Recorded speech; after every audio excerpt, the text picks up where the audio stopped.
Episode 14. How the Shadow Controls Your Life. H's.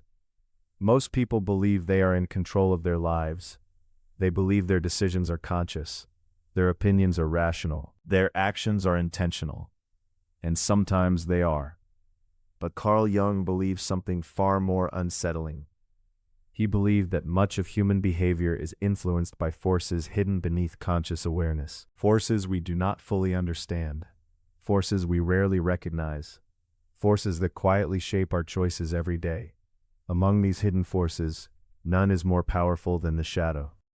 The shadow is not a monster. It is not evil. It is not a separate personality living inside your mind. The shadow is simply the collection of traits, emotions, desires, fears, and impulses that you have rejected throughout your life. The parts of yourself you decided were unacceptable. The parts you hid from others, and often from yourself. The problem is that rejected parts do not disappear.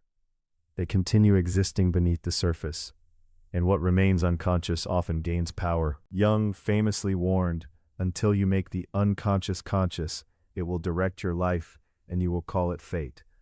This statement captures the essence of the shadow. Many people spend years wondering why they keep making the same mistakes, why they keep entering the same relationships, why they keep sabotaging opportunities, why they keep repeating destructive patterns. They blame bad luck, bad timing, bad circumstances. Meanwhile, the real cause often remains hidden. The shadow is quietly influencing their choices. Imagine a person who has spent their entire life suppressing anger. Perhaps they grew up believing anger was dangerous. Perhaps they were taught that good people never become angry. So they bury it, hide it, deny it. For years they appear calm, polite, pleasant. But underneath the surface, the anger remains alive. Eventually it begins influencing behavior indirectly. Passive aggression, resentment, bitterness, emotional withdrawal, sudden emotional outbursts. The person believes they are calm. The people around them experience something very different. This is one of the ways the shadow operates. It rarely announces itself. Instead, it works through blind spots. Another example involves fear. Imagine someone who refuses to acknowledge their insecurity. They convince themselves they are completely confident, completely independent, completely self-assured. Yet their hidden insecurity begins controlling decisions. They seek constant approval, become defensive when criticized, obsess over status, compete unnecessarily. The insecurity remains unconscious, but its influence becomes visible everywhere. The shadow often reveals itself through overreactions. When a situation produces a disproportionately strong emotional response, the shadow may be involved. A minor criticism creates intense rage. A small rejection creates overwhelming despair. A disagreement creates deep resentment. The reaction appears excessive because it is connected to something larger than the current event. The event simply activates material already living in the unconscious. Think of the shadow as a room filled with everything you refuse to examine. The larger the room becomes, the greater its influence. And unfortunately, modern society often encourages this process. People are rewarded for appearances, for image, for performance, for presenting the best version of themselves. But psychological health requires something different. It requires honesty. Not honesty with others, honesty with yourself. The willingness to admit uncomfortable truths. Perhaps you are more jealous than you want to believe. Perhaps you are more fearful than you admit. Perhaps you crave validation. Perhaps you desire power.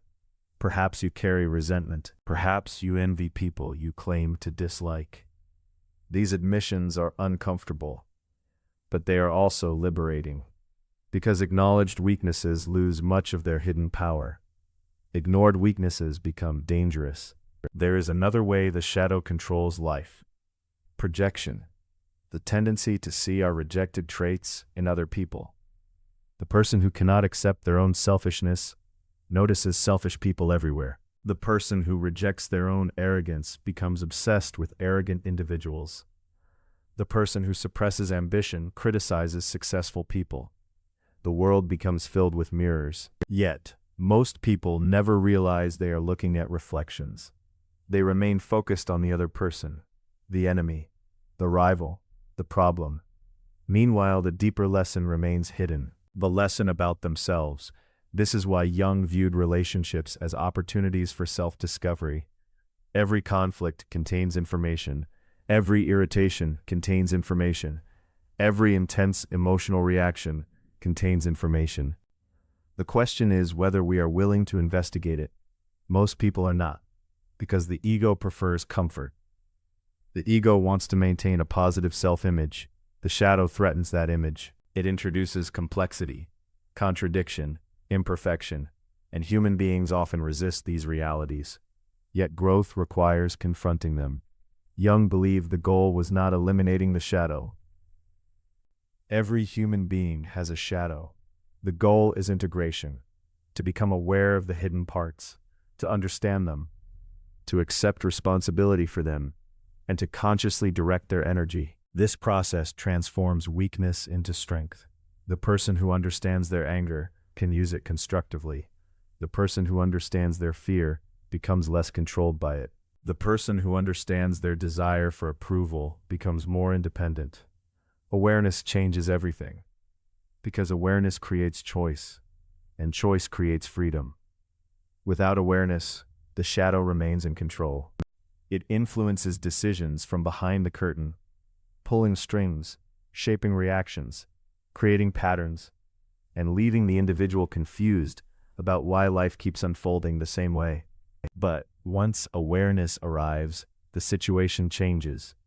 The curtain begins to lift, the hidden forces become visible, the patterns become understandable, the blind spots become conscious, and with that understanding comes power. Not power over others, power over yourself.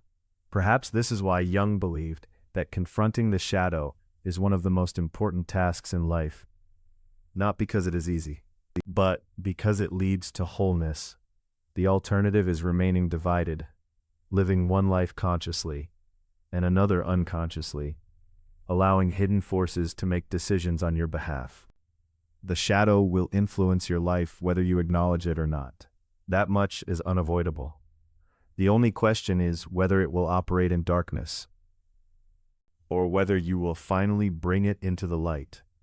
Because what remains hidden controls you, but what becomes conscious can finally be understood. And what is understood no longer needs to rule your life from the shadows.